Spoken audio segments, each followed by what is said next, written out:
Hello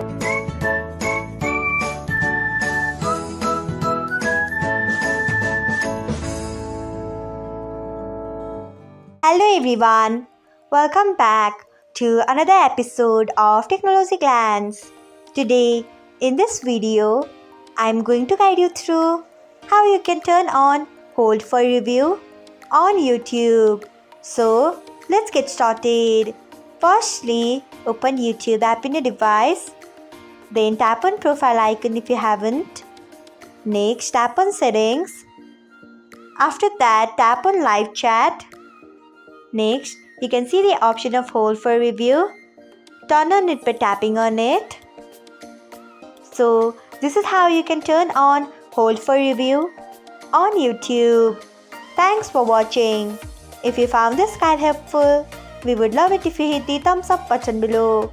We upload great new tech tutorials like this one every day. So, do not forget to subscribe to our channel and hit the bell icon so that you'll never miss another update.